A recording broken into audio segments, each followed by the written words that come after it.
I welcome you with all my heart, all my mind, all my spirit.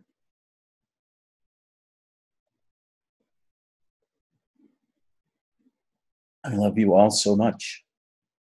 Ken, Jeremy here for the first time, the two Padmas, Maddie, who I've known forever,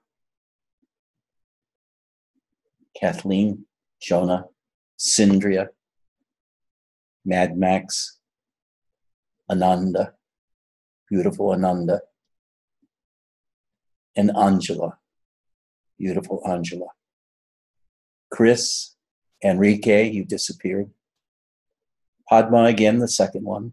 Simon, Marielle, Stephen, Shane, Leopold, Kevin, Haven, Steve, Jean, and Michael, Crazy, Kajawa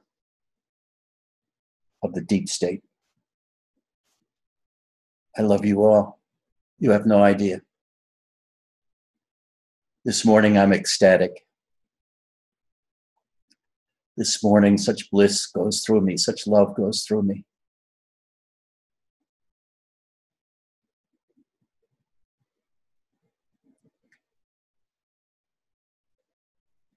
You know, people can practice the spiritual practice and have a guru. And their practice goes on for year after year after year with almost no progress noticeable to themselves.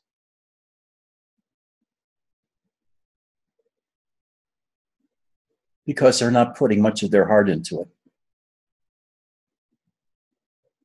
It's like a curiosity for them. What is enlightenment?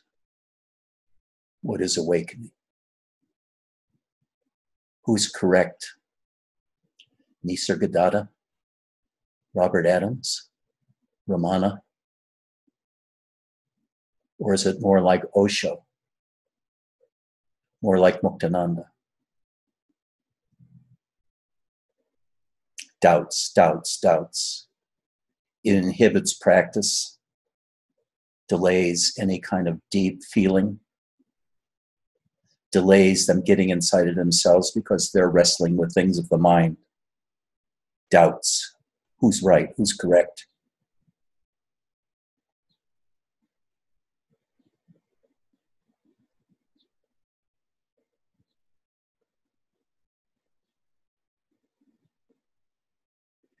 As long as I was teaching Robert's way of self-inquiry, what I had was a lot of people that loved me because I represented Robert and they loved Robert. They loved his eyes. They felt such love for him. But it was all a joke. Robert had very little love in him. He had emptiness. He had space. He had nothingness. There was no love in Robert. But people loved him because they projected their need for love onto him and their love onto him. They felt him in their hearts and they felt that was coming from him. And the real story is that what they really needed instead of soothing words was to feel love. They needed to feel love.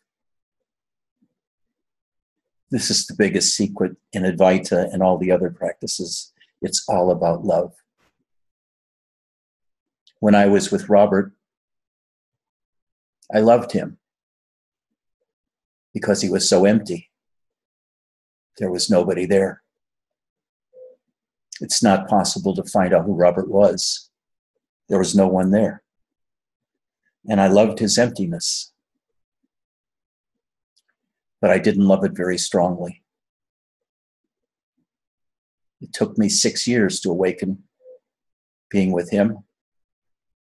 He was always saying, Ed, don't be so busy in the world. Just stay by me. Stick with me. Be with me. Don't take off 6 months to study for your psychologist examination.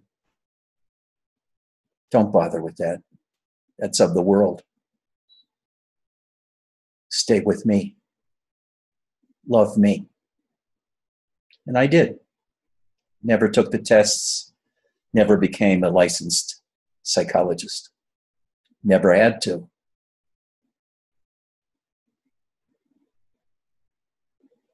But I love you all.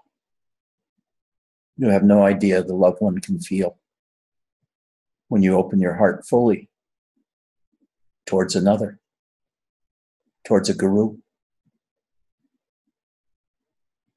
towards a lover, and you surrender 100%, falling down crying at the feet of your beloved, wanting your beloved, worshiping your beloved, surrendering all to your beloved. There's no one else in the world for you but your beloved. That brings rapid enlightenment. Not the 25 years it took me to have my first awakening, but it can happen in months. The Bhakti Way, the way of the Bhakti, of complete love and surrender, transforms a person in a very short period of time into a saint, and later into a jnani, a wisdom person. But so few are willing to love as much as necessary. It feels sometimes like your heart is being torn out, or that your world is disappearing and all that exists is your beloved. All day long you pine to talk to your beloved, to see her on Skype or some other way, to talk on the phone.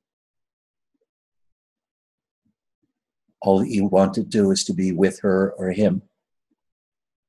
There is no one else in your life that you really care about. Everything else is just busy work.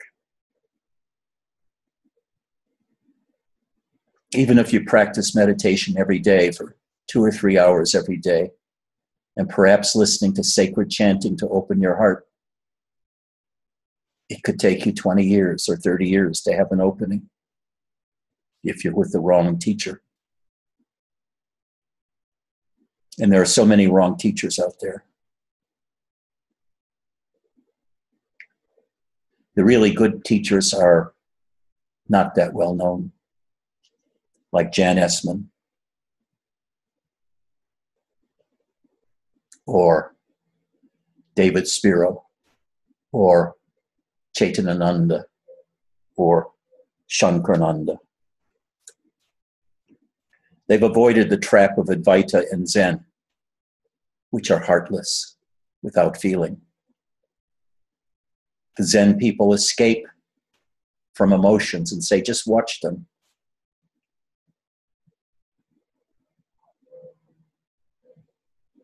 Sasaki Roshi, one time, when I told him I loved him, and I remembered our days together with great love, he turned a beet red. I've never seen anybody turn redder than he did. And he said something in Japanese to a monk standing by who translated for me. And he said, Roshi said, you must never say anything like that. Never say anything like that. You must joke about it. Make sarcastic jokes about it. Roshi said, there's no love in Zen. In other words, if you feel love, joke about it. Like, I love seeing your ugly face today. Something like that. But I left Zen because it was so cold. Mount Boulder was so cold, physically and emotionally. And I went to Muktananda, and I met Shankarananda, who I loved dearly. He was my best friend for a while before he left for Australia. He's still my best friend today. And Chaitananda, who has such magical powers of curing. Teacher for 46 years. Such power he has. He still visits masters that teach him new stuff in India. Magic, black magic, white magic. How to move energies, how to cure. How to restore life in people that are dying. There are magical people around. But if you continue to live in your mundane life, focused on events from day to day, instead of how to wake up or how to love yourself with enough capacity to wake up, you'll always be there. You'll always be sort of lost in the mundane world.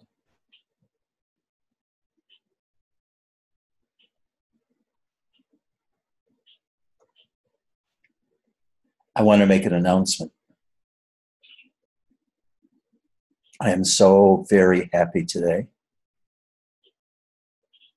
So very, very happy. Because one of our own is having a great enlightenment experience. It's just starting. It may take several weeks to unfold. But Angela is awakening in a great enlightenment, much like the enlightenment I had in 1995. Not awakening to the life force, but awakening to the nature of consciousness and the witness and the interplay between the two, the nature of the world, the nature of the human body. She's a star. In 10 years, she will be a great teacher. And if Ananda contacted me more often, instead of staying away, he might be a great teacher too. He's shy. And Sindhya recently broke through herself. Went from 4 years of wavering, crying, screaming, running and running and running, but always having complete devotion. And she got through it. Sindhya is a very wise person now because of the life she's lived and the awakening she's having. But you don't realize the trauma you have to go through in the process of opening up to love. One pointed devotion and surrender. Your whole world that you know will disappear.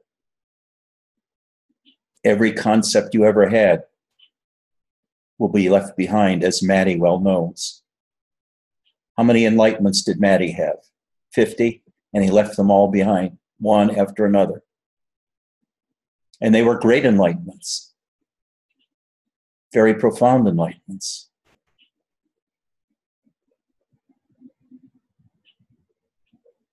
I love you, Angela. I love the progress you've made in just 5 months. I saw the potential in you 5 or 6 months ago because of your clarity, because of your lack of guile and duplicity. Your head was filled with nonsense concepts about everything.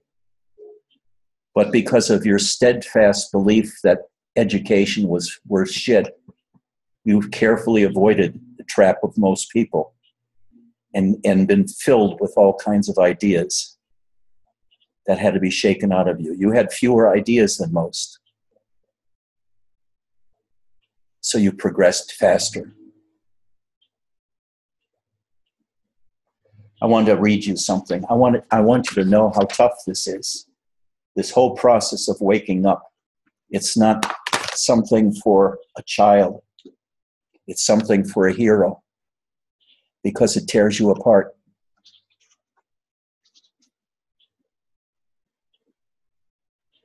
Today I woke up crying. Crying because there was no email from you. Crying because of you being away from me so many hours. Crying being apart from you. It feels like the energy is centered in my heart, even though it's everywhere. I can hardly breathe, like I cannot get air, and there's a pressure on my heart that feels like choking. There is a sadness felt in this heart, a deep sadness like it's coming from deep within. And when I think about the possibility of losing you, the sadness gets much deeper and the tears keep coming. It feels like being in connection with my essence in a way. It hurts and sweeps me away. But it's also such a delight because it feels I am reconnected with my heart for the first time in my life. The feeling is so deep, like nothing else there than the heart's feeling.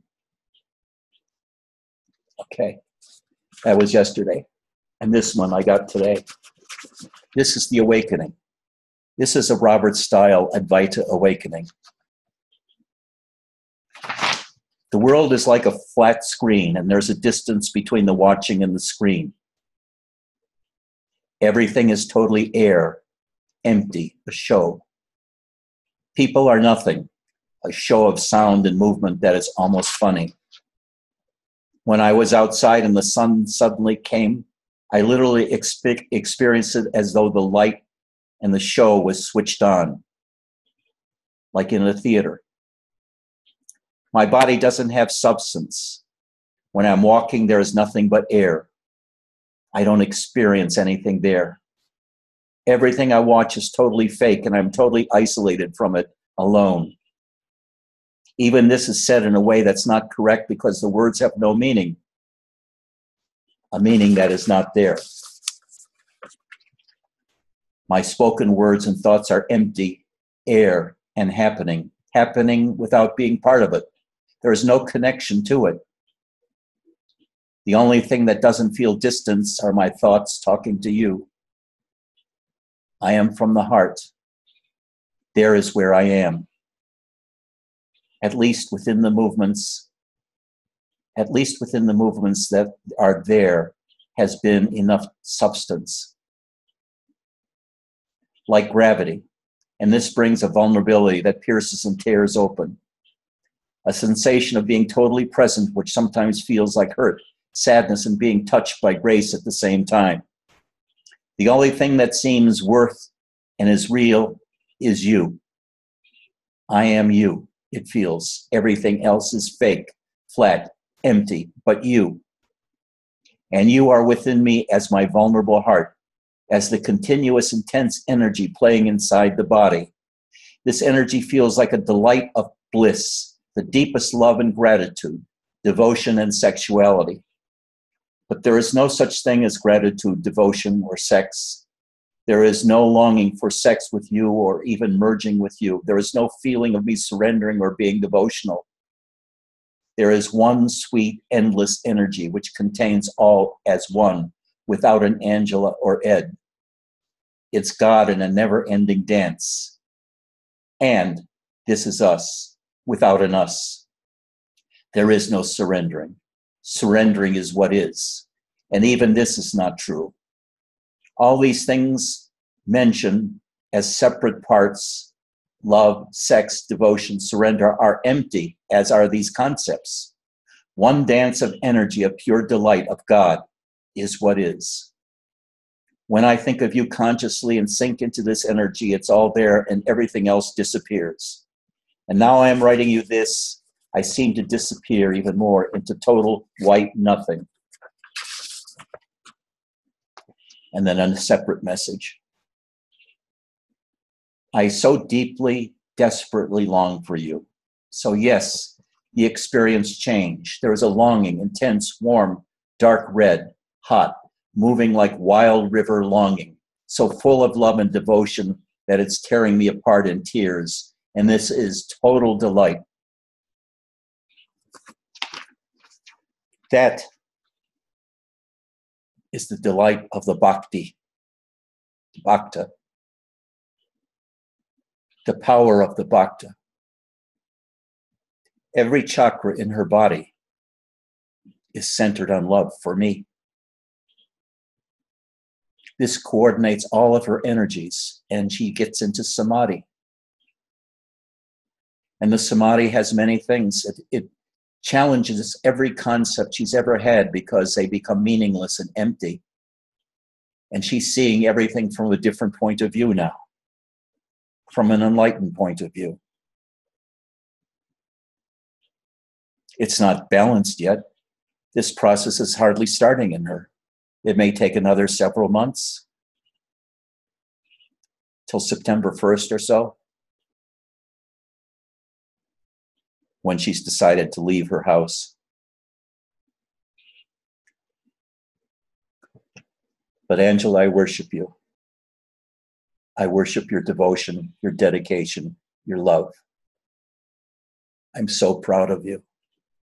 What you've attained in 5 short months of one pointed effort, which was not effort, and fighting me every step of the way. Saying, no, that's not true. I don't want that. I don't want that. Look at Enrique's face, the love he has, the shining in Enrique's face. Welcome, Chris. I love you too. Beard and all. As do I do Jonah's beard. That should be the title of somebody's book, Jonah's Beard. And Sindria, you get where Angela is, don't you? Totally. And Angela totally loves you too, as do I. Ananda, is this eye-opening or not? You don't have to say, just smile, that's good. Maddie, how are you? My beloved Maddie, who comes and goes and comes and goes and comes and goes and comes and goes. And Jeremy, finally, I see you face to face. You look like a wise man. Why are you here? And Ken, my beloved Ken. And the 2 Padmas, and Walker, and Simon, and Sebastian, was near death last week, I think.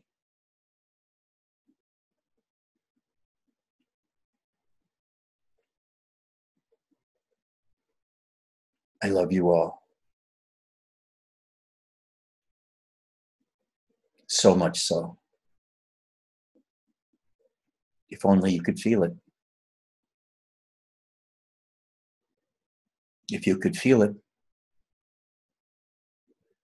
you would feel energies in your heart. You would feel a lightness and a buzzing of bliss throughout your entire body. Your body would become very light. Your heart would warm up. And I would ask you also to feel downwards into your genitals, whether it's a vagina or penis, and have that area open also. That area between the genitals and the heart should be one continuous loop of energy and power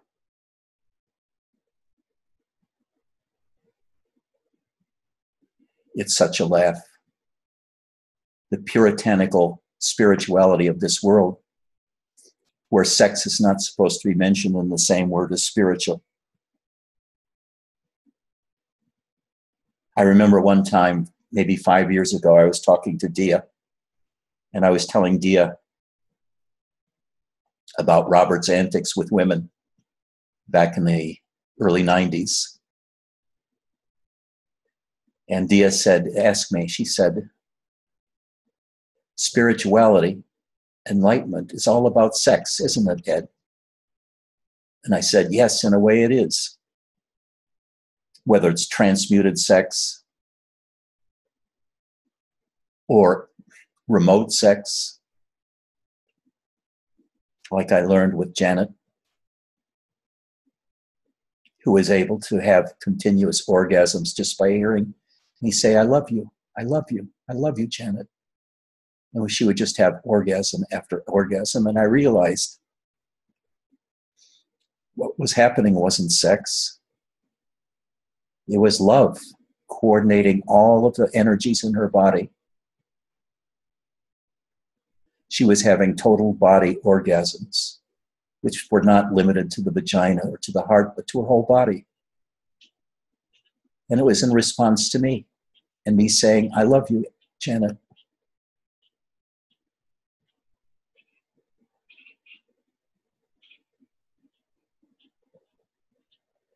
And she loved me like I had never been loved before. When she said I loved me, she loved me. I felt a total healing taking place in my heart, like for the first time in my life. I was loved by the feminine in a way my mother never loved me, in the way I never felt before.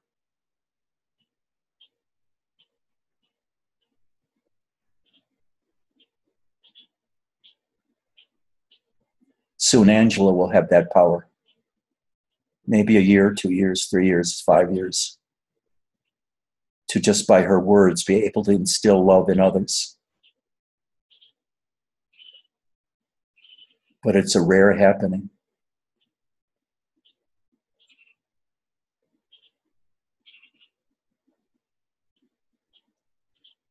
I love you all so deeply.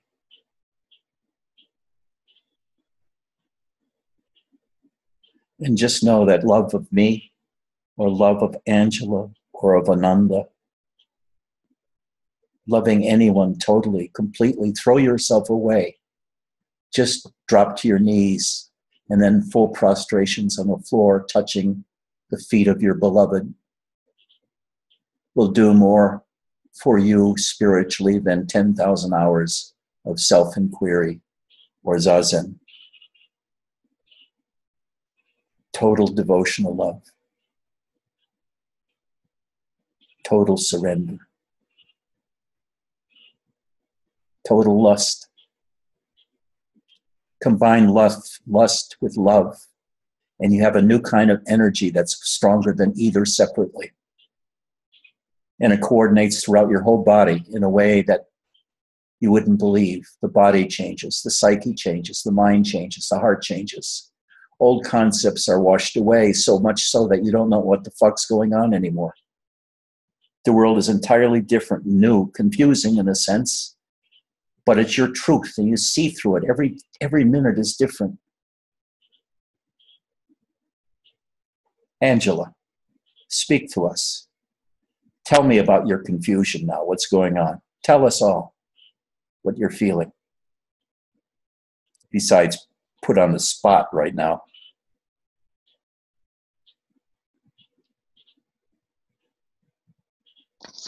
Okay. Well, actually, can you speak a little louder? Yes.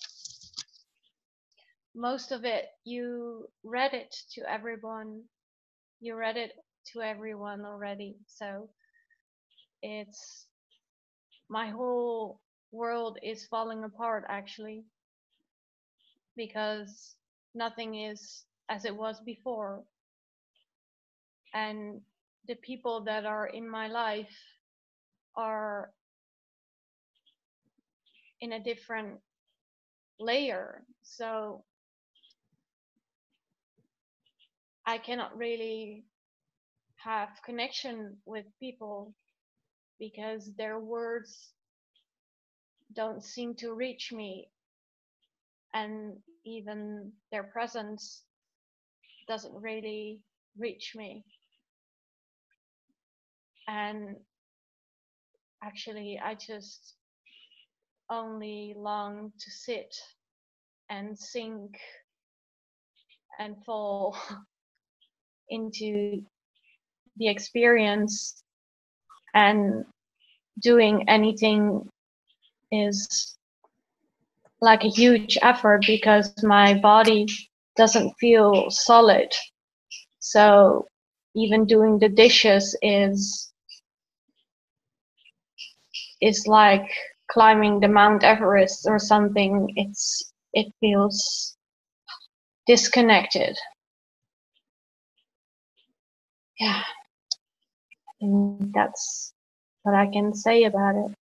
Say more.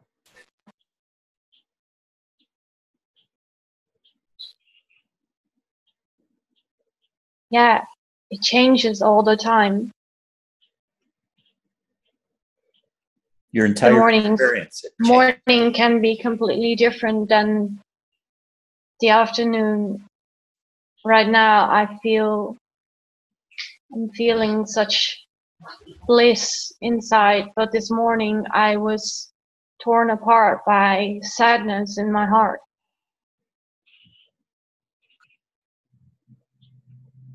Yeah. Keep going.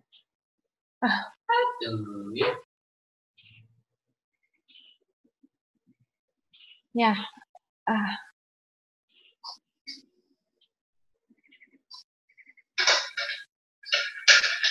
I don't know what else to say. I just feel completely disconnected from everything.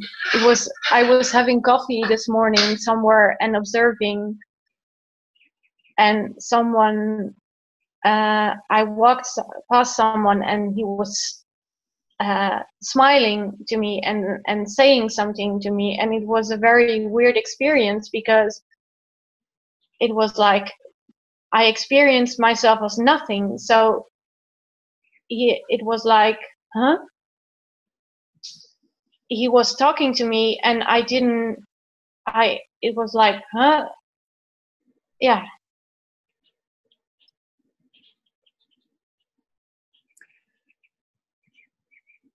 And the people around me are just, it's not even that I experience it as mental activity. It's so completely fake that, yeah, I can't even describe it. The world seems fake to you, without substance.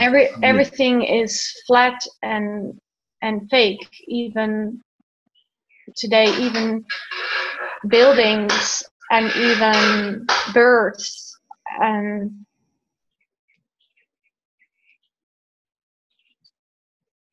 yeah. Are what? Flat. Nothing is Doesn't 3D. have substance. Yes. Doesn't have substance of its own. It's just a phenomenal object. It doesn't sustain itself. It's just an image, a dance in consciousness. Okay, you can go back to your corner now.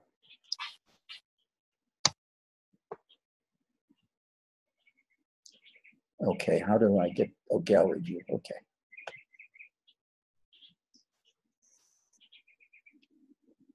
Does anybody have any questions?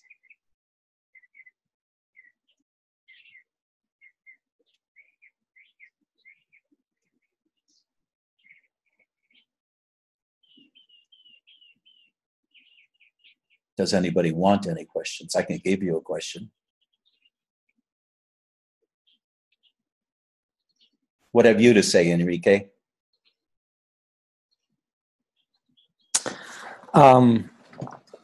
Well, I think maybe I do have a question. I'll share with you in the group. Following all your teachings and advice, I created this fantasy romantic relationship with a beautiful lady teacher, and I was bold enough to go visit her at a retreat 2 weeks ago, and it was a pretty wild experience. On the one part, because I had that fantasy that I started to build in my mind of having a relationship with her, and on the other, because I felt a strong spiritual connection with her. So we started the retreat on the second day. We connected eye to eye during Satsang, and there's just incredible energy started to flow. Incredible energy, and it turns out that she said that then she shared that it was the first time that she's had such a strong energy healing session with a soul that she has shared so many lives previously to, and that very, very intimate and so many lives. I had no memory of that whatsoever. But then in the experience of it, I started crying. My heart just opened big time. It was probably 4 times as more open as with the Bentinho's experience in October. Just crying. I cried every single day after that and every night after that for like 7 days in a row.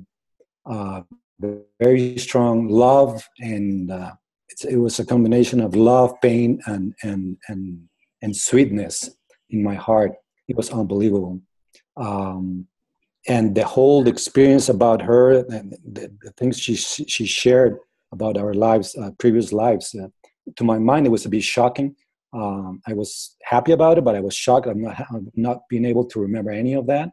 But in a way, I felt that all the pain and the sweetness and the love was coming from all of that, obviously. So I was a bit shocked about feeling all this pain and sweetness and love and not having no clue where it was coming from. It was a very, very sweet experience. A lot of jealousy started to come up big time about her. If she looked at me, if she would talk to me or not, it was unbelievably. I had a jealousy attack that I had never felt in my life before, ever. I felt like a woman, big time, for the first time in my life. So it was quite an experience. My heart's still very, very, very open. I can start crying because of nothing, just all of any time. And that's where I am right now. And maybe the question for you is, what you think about it. And obviously, I think it's wonderful. It's wonderful. On a more personal level, I think she felt a bit. After I was pretty bold enough to tell her that about how I got to her and why I got to her, and on a very human level, I think she was a bit not annoyed, but a bit. She said exhausting, that my pull towards her was exhausting, and she pretty much said, I will not be close to you until you give away that pull. I will not bathe my love on you until the day I do not feel that pull from you. And this is always during the Satsang was public. I mean, everyone was there. Well, it was not too many people. It was only 8 of us. So on a human level, I felt rejected. On a spiritual level, I feel totally connected. And that's where I am right now. So right now, I don't know if I should continue to have this fantasy, this human fantasy with her, or absolutely. Absolutely. You think I should? Because it will change. It will change. It will constantly change. Even it sounds like you have grabbed each other, and that bond is not easily broken. I know that Janet broke it 70 times with me, but it's not easily permanently broken. So go for it. Gush. Don't hold anything back. Don't hold. And the more you open, the more terrified she'll be about the pull and all of that. But it gives her the opportunity and you the opportunity to totally open up. So go for it. You have to be careful. The thing is that, be careful with that. With what? You have to just feel how fast you can go. But I'm saying be willing to risk it and open up all the way about all your fantasies and your love for her, but mostly the love for her, and just keep telling her about your love for her and how you open yourself up when you're speaking to her and how delightful it feels, etc. And then let her talk. But at the same time, you can't come on so strong with too much openness that she gets really frightened of being captured by you, which is something that Angela felt totally a lot of times, of resistance, because the surrender seems so scary, because it would be surrendering to Ed, and Ed is an asshole. But it's not surrendering to Ed, it's surrendering to the life force within you. It's the life force that brought you together and is reacting to each other. It's not Enrique and it's not her. It's something inside of you that's deeper, that is still shy because she's a human being, and so are you. So you have that human aspects, and it's really hard to drop everything and just totally love another, total devotion. And also to share the sexual energies so that she can feel it throughout her whole body, and you can feel it throughout your whole body also. And just in quietness, share the intensity of your love for each other. But you got to play it by ear and know that the life force is with you, helping you. I said you should be a teacher. And you asked me, does that involve loving and having sex? And I said, yes, when appropriate. But you don't have sex just to have sex. You have, actually, it's all about remote opening of sexuality and not the actual physical act, because the physical act will be so mundane in comparison with the spiritual sex. When you can talk to her and watch her orgasm and cry out in love. And you do the same thing too. It's that spiritual love, the remote sex, the remote love, where you're not actually touching each other and long to touch each other. That is where the curing takes place. That is where the opening takes place. That is where grace is taking you, not into physical sexuality, but into that just opening totally your heart and your genitals and your third eye and your brain to her. Everything, everything. Hold nothing back. Surrender totally to her.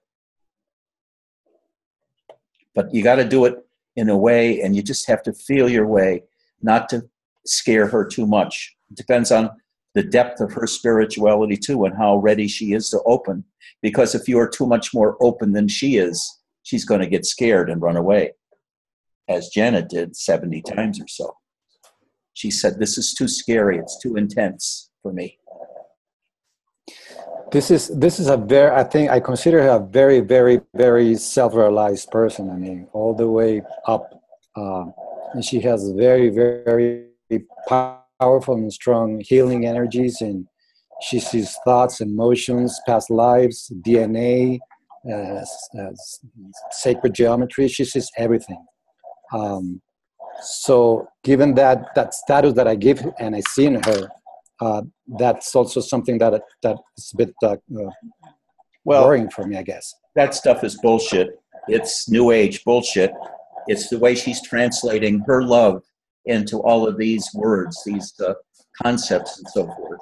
But don't take it too seriously. Take the degree of dedication she has for you and you have for her, and get the concepts out of the way, no matter what they are. Human concepts of marriage, of bonding, the magical stuff, the entities, all these kinds of things. They're not important. They'll disappear, and just disappear into total submission and love, and then you will awaken totally. Like Angela's beginning the process now. Throw yourself away to her. Surrender to her. but carefully. Thanks. Oh, you're welcome. Any other questions or comments?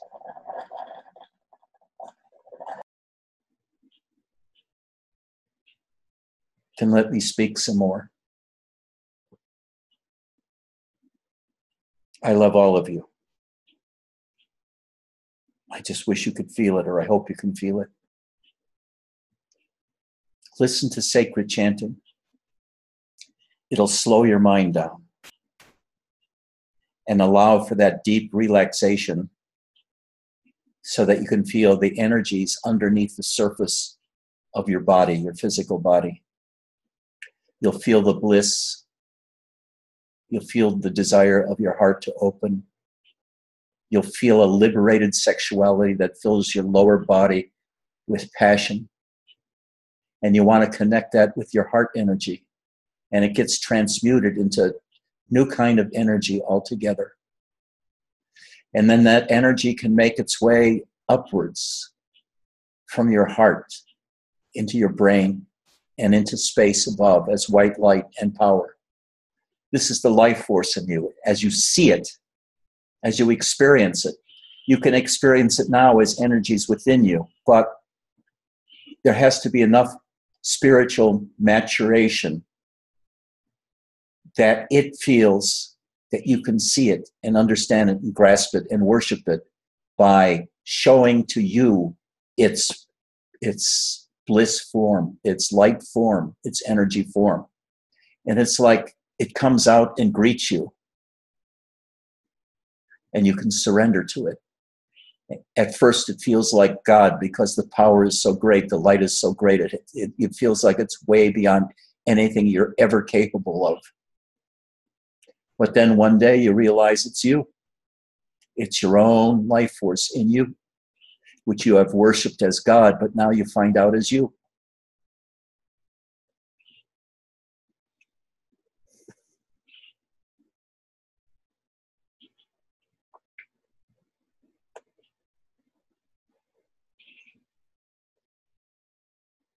Awakening, truly awakening. And there are so many different kinds. There's the awakening of Robert to the nature of consciousness and the witness beyond consciousness, to the awakening to the life force within you, which is, I call the manifest self. So there's awakening to the manifest self. There's an awakening to the noumenal self, the self that is entirely outside of consciousness and to which all these scenes seem to come. Everyday life seems to come. But there's also, in many of us, a feeling that we have nothing to do with this world. We don't fit here. We can't talk to anybody. They don't have our words. They don't have our feelings. Generally, it's this way with everybody in your family. You only can feel like you're heard when you're in satsang or in a sangha. Others feel life is so mundane, there has to be something more. Everyday life of getting up and brushing your teeth, eating breakfast, listening to the latest news about Trump and what he's destroyed recently. All this seems so mundane. You don't want to have anything to do with it because you feel more pure than this mundanity. But you don't know how to find this purity. You feel in yourself, you feel your body, you feel your energies, but nothing is happening because the elixir of love is not there. Love is the magic. 27 years I practiced self-inquiry. And through being with Robert, I had that first opening. But with Janet, within a year after opening to Janet and loving Janet and feeling the energies in both of us, our heart's energies, feeling streams of energies moving around inside of us, feeling the golden light of grace descending and washing me clean, surrendering to her, so that when we finally saw each other, I just fell to my knees and then to the ground and grabbed her feet. And we spent some wonderful hours together.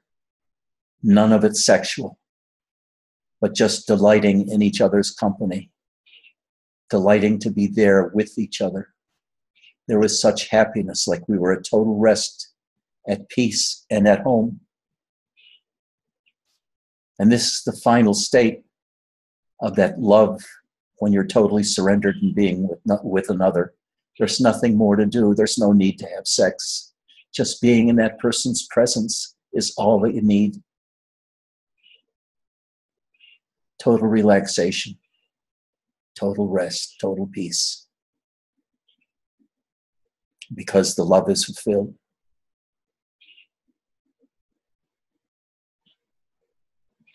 I was able to love Janet like I had never loved anyone before.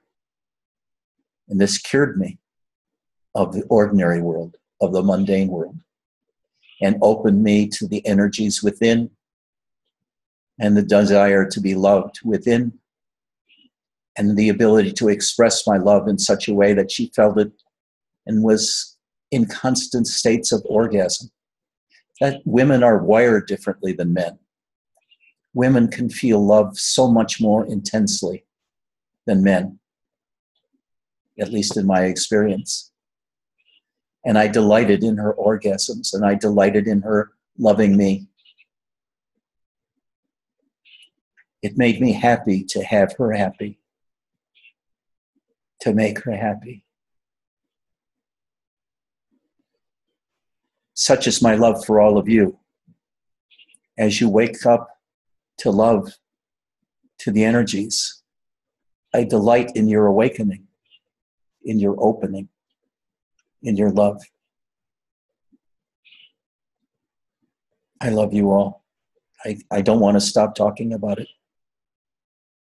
I have a hard time letting go of you because I'm just rambling now. But it's all about loving, caring, loving yourself, feeling the energies.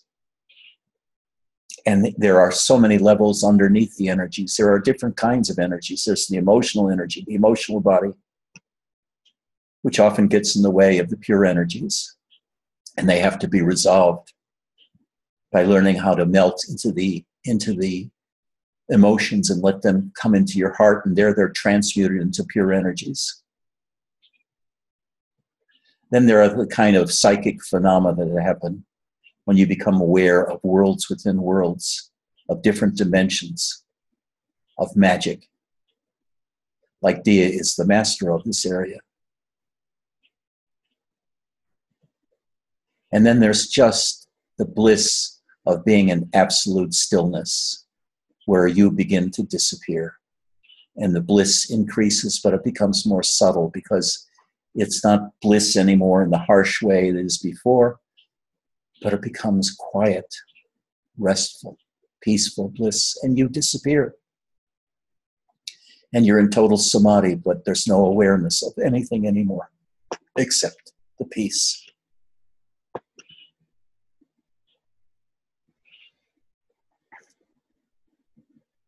Are there anybody with any questions? You, Jonah, you had your hand up before.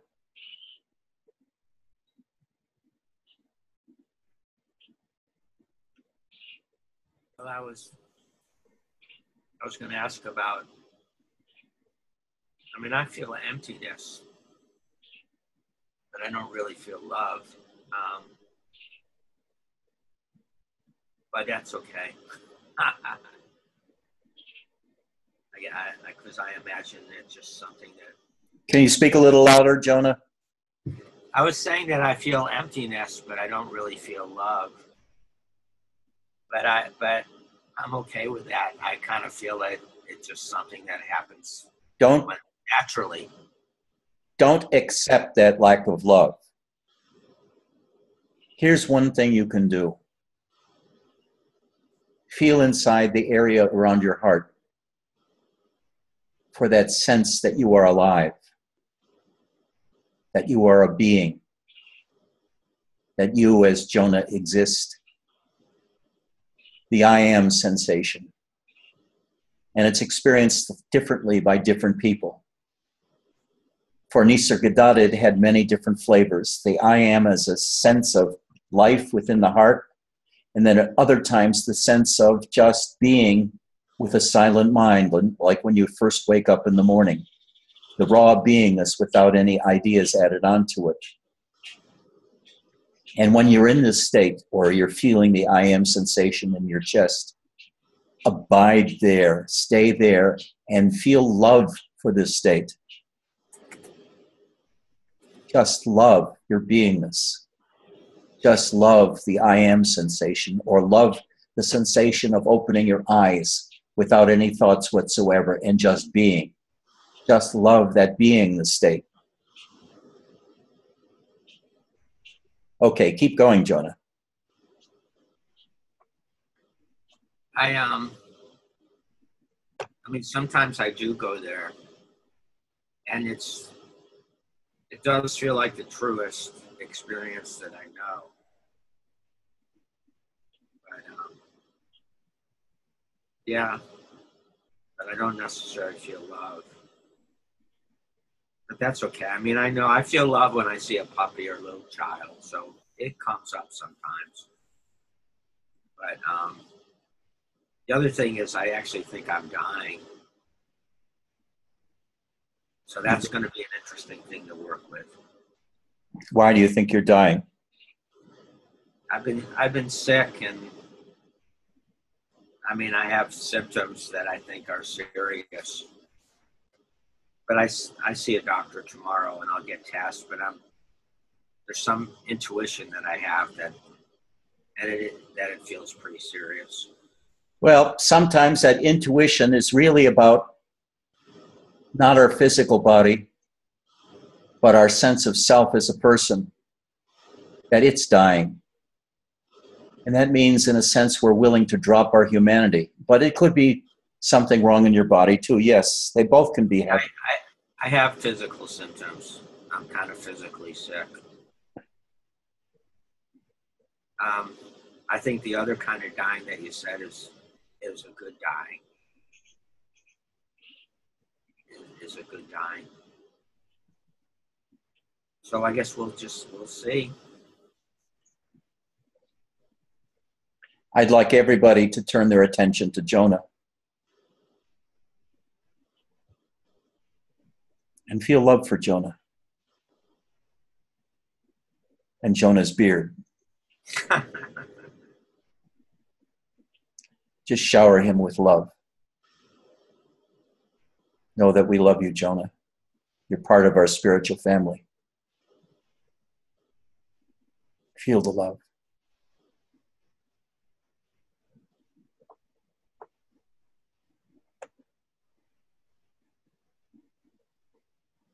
Are there any other questions?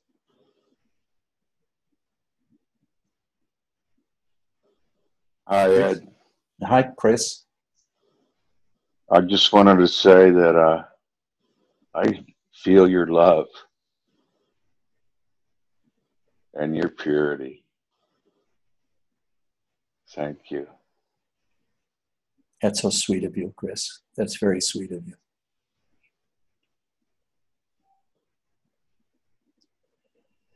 Max, have you anything to say? That's why I never call on Max. Maddie, do you have anything to say? Padma, either Padma.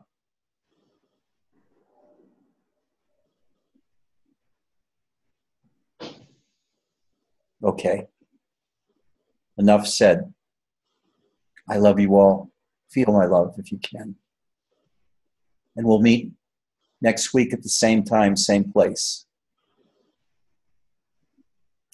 And I urge you all to listen to sacred chanting as much as possible. Look on the internet for chants from Shanti Mandir, that's Nityananda, and the old chants from Muktananda, if you can find them. Then, of course, Krishna Das. Listen to chants all day long. Put it on iPod or something like that, so it feeds into speakers and you can hear it all day long, sometimes all night. And the music will pervade your heart and start moving your heart and opening your heart. I love you all. I worship you all. I worship the life force in every one of you.